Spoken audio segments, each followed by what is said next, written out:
खुशीचं वातावरण दिसत नाही की एवढा मोठा विजय प्राप्त झालेला आहे। स्वतः काळजीवाहू मुख्यमंत्री नाराज होऊन त्यांच्या गावाला गेले आहेत अमावस्येच्या मुहूर्तावर। त्या अमावस्येचं काय महत्त्व आहे मला कळत नाही। त्यांच्या गावात कोणती देवी आहे आणि देवेंद्र फडणवीस हे मुख्यमंत्री होणार, मुख्यमंत्री होत आहेत। महाराष्ट्र वाट बघतोय कधी घोषणा होते आहे, आणखीन कोणाचं नाव येत आहे मला माहीत नाही। या राज्याच्या निकालांसंदर्भात देशभरामध्ये नव्हे तर जगातल्या अनेक भागामध्ये संशय व्यक्त केला जातो। 76 लाख मतं वाढली कशी? जसं सामना चित्रपटामध्ये एक डायलॉग आहे, मारुती कांबळेचं काय झालं काय, मारुती कांबळेचं काय झालं, तसं या 76 लाख मतांचं काय झालं? कुठून आली 76 लाख मतं? 5 वाजल्यापासून 11:30 वाजेपर्यंत। त्याच पद्धतीनं हरियाणामध्ये 14 लाख मतं वाढली होती। हाच फॉर्म्युला हरियाणाच्या निवडणुकीमध्ये अचानक 14 लाख मतं वाढली आणि महाराष्ट्राच्या निवडणुकीमध्ये 5 वाजल्यापासून पुढे 11:30 वाजेपर्यंत 76 लाख मतांचा हिशोब लागत नाही।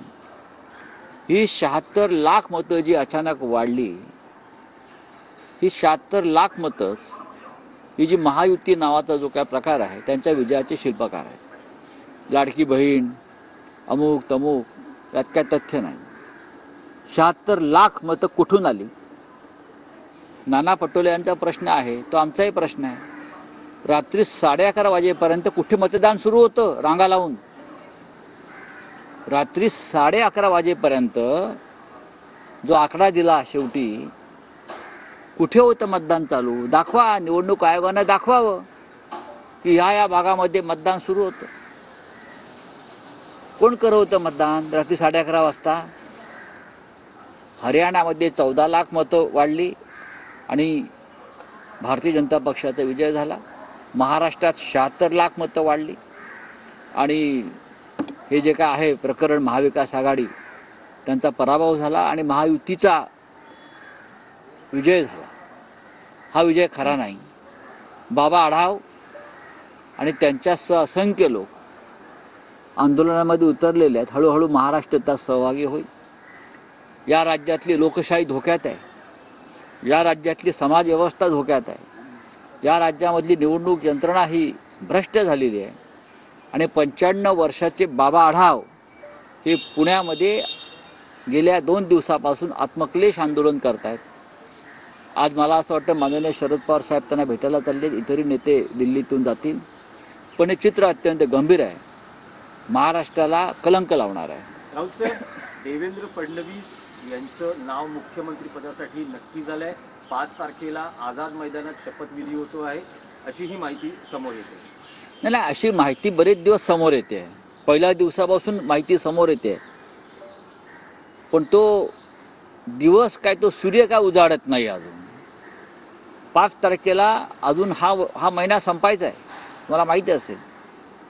जवळजवळ आता नोव्हेंबर आता संपेल, मग डिसेंबर उजाडेल आणि मग तुम्ही 5 तारखेचा वायदा करताय, तोपर्यंत आमचे काळजीवाहू मुख्यमंत्री काय करतील याचा भरोसा नाही।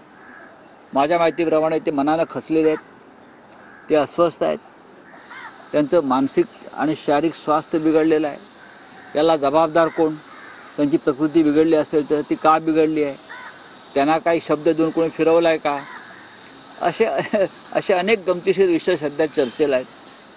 त्यांचा चेहरा पडलेला आहे, ते हसत नाहीत, त्यांच्या चेहऱ्यावरचं हास्य मावळलेलं आहे, त्यांच्या डोळ्यात चमक दिसत नाही। ते एवढंच बडबडतात, मी लाडका भाऊ, मी लाडका भाऊ, पण तुम्ही लाडका भाऊ मोदी शहांचे राहिलेले नाहीत असं एकंदरीत दिसतंय। तुम्ही देवेंद्रजींचे लाडके भाऊ दिसत नाही, पण मी लाडका भाऊ, मी लाडका भाऊ असं ते सतत बडबडत आहेत। त्यांना उपचारांची गरज आहे। त्यांच्या सहकाऱ्यांनी त्यांना योग्य पद्धतीनं उपचार केले पाहिजेत, कारण भारतीय जनता पक्ष ही विषवल्ली आहे, नाग आहे। आम्हालाही डंख मारला याच पद्धतीने आणि जे त्यांच्याबरोबर जातात त्यांना ते डंखा मारतात, हा अनुभव आहे। महाराष्ट्राला हा विषारी नागांचा विळखा पडलेला आहे,